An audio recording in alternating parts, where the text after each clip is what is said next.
Assalamualaikum warahmatullahi wabarakatuh.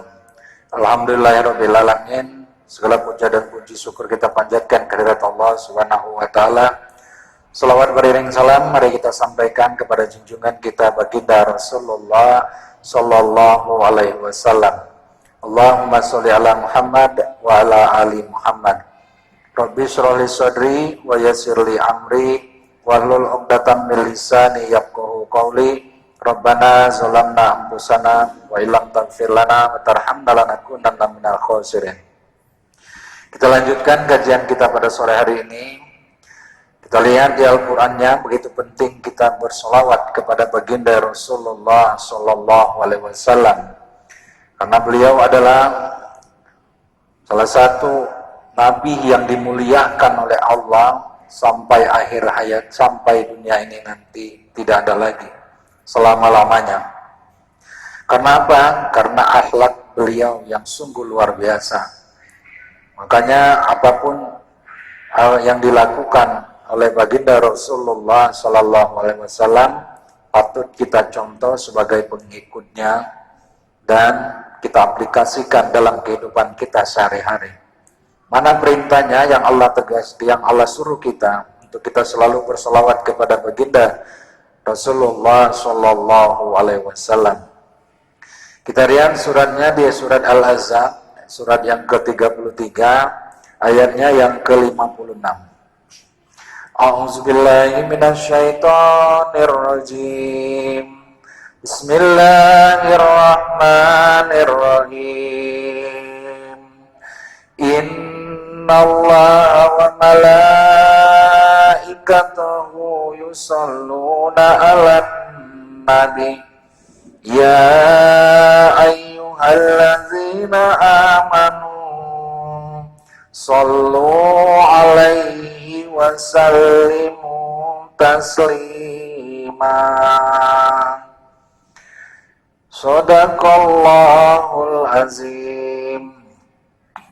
Kita lihat artinya. Allah katakan, sesungguhnya Allah dan para malaikatnya bersolawat untuk Nabi. Wahai orang-orang yang beriman, bersolawatlah kamu untuk Nabi dan ucapkanlah salam dengan penuh kehormatan kepadanya. Subhanallah. Jadi wajib kita sebagai seorang muslim untuk selalu bersolawat kepada baginda Rasulullah sallallahu alaihi wasallam. Sampai-sampai kalau dalam sholat tidak bersolawat, itu sholat kita malah tidak sah. Saking wajibnya kita bersolawat kepada baginda Rasulullah sallallahu alaihi wasallam. Nah, di ayat ini Allah panggil, wahai orang-orang yang beriman, kata Allah, bersolawatlah kamu untuk nabimu, Nabi kita baginda Rasulullah sallallahu alaihi wasallam, dan ucapkanlah salam dengan penuh kehormatan kepadanya. Jadi penting sekali untuk kita selalu bersolawat kepada Nabi kita baginda Rasulullah Muhammad sallallahu alaihi wasallam. Nah, dalam kehidupan kita sehari-hari banyak cara kita bersolawat. Kadang-kadang ada yang dilakukan dengan suara yang merdu, dengan lantunan-lantunan yang menyejukkan hati. Itu semuanya apa? Bentuk penghormatan kita kepada baginda Rasulullah sallallahu alaihi wasallam. Sebagai apa? Kita sebagai pengikutnya.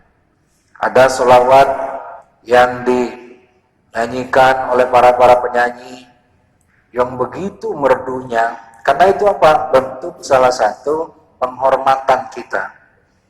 Karena Muhammad adalah manusia yang paling mulia.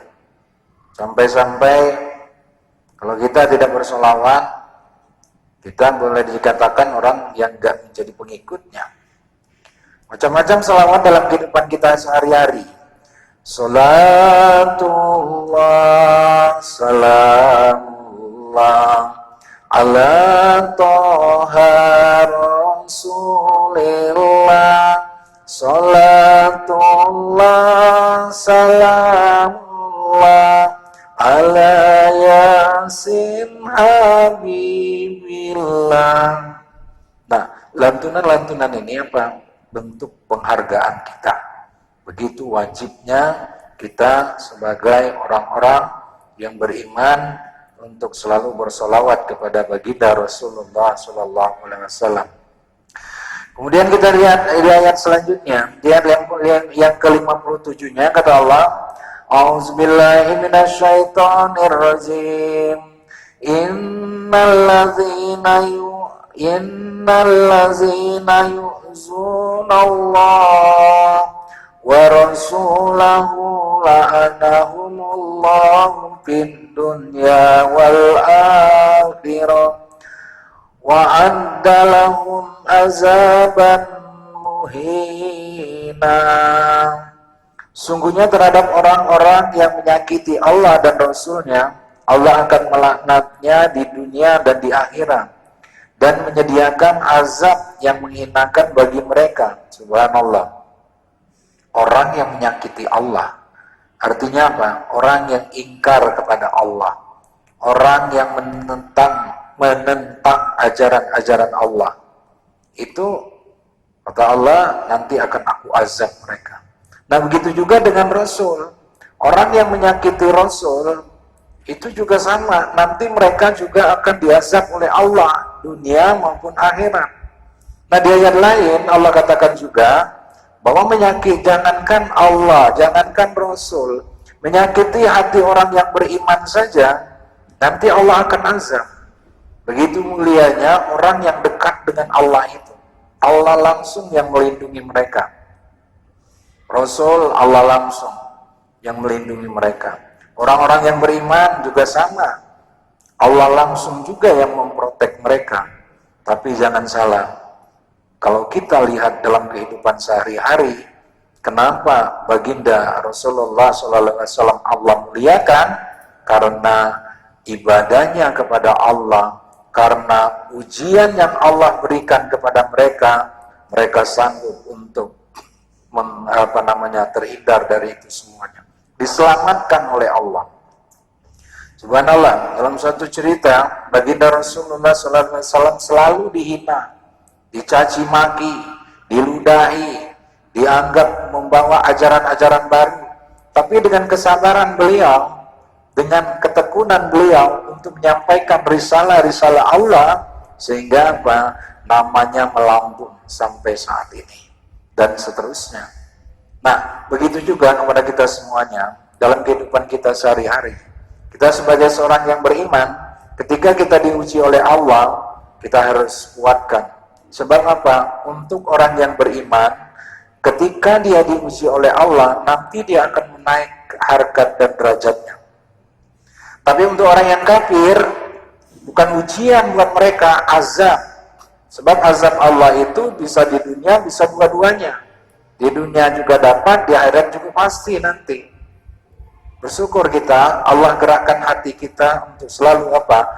Menjadikan Rasul sebagai panutan hidup kita, uswatun hasanah, contoh yang baik, contoh yang benar, contoh yang harus kita ikuti dalam kehidupan kita sehari-hari. Wajib kita mengikutinya. Ibu dan bapak sekalian, banyak pelajaran yang kita dapatkan dalam kisah-kisah Rasulullah SAW yang begitu gigih memperjuangkan agama Allah, yang begitu bersemangat dalam menyampaikan risalah Allah, tapi balasan yang Allah berikan kepada mereka sungguh luar biasa juga. Nabi Ibrahim begitu berat diuji oleh Allah, diperintahkan untuk memotong anaknya. Tapi dengan dia lolos dari ujian itu, sehingga namanya melambung sampai saat ini juga. Begitu juga dengan nabi-nabi yang lain. Nabi Nuh, anaknya penentang pertamanya. Nabi Lut, istrinya penentang pertamanya. Tapi karena kesabaran mereka, karena selalu mereka mengikuti petunjuk dari Allah, apa yang harus mereka lakukan, sehingga apa? Nama mereka Allah abadikan sampai saat ini. Begitu juga dengan Rasul.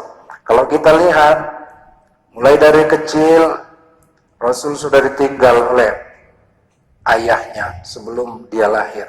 Kemudian apa? Ibunya meninggal. Setelah itu siapa? Kakeknya. Dan yang terakhir yang mengasuhnya adalah pamannya. Tapi ketika Rasul membawa kebenaran, justru para pamannya ini mereka yang selalu menentang mereka. Itu adalah ujian yang paling berat yang beliau rasakan selama hidupnya. Bertubi-tubi, tapi kembali lagi, ketika Allah memberikan ujian itu, ketika Allah memberikan cobaan kepada orang yang beriman maupun kepada para Rasul, nanti Allah akan muliakan hidupnya di dunia maupun di akhirat. Yang benar apa yang kami sampaikan semuanya datangnya dari Allah Subhanahu wa taala. Wajib kita mengikuti baginda Rasulullah dan selalu bersolawat kepada Muhammad Rasulullah sallallahu alaihi wasallam sehingga kita menjadi pengikutnya sampai akhir zaman nanti. Sekian, billahi taufiq wal hidayah. Assalamualaikum warahmatullahi wabarakatuh.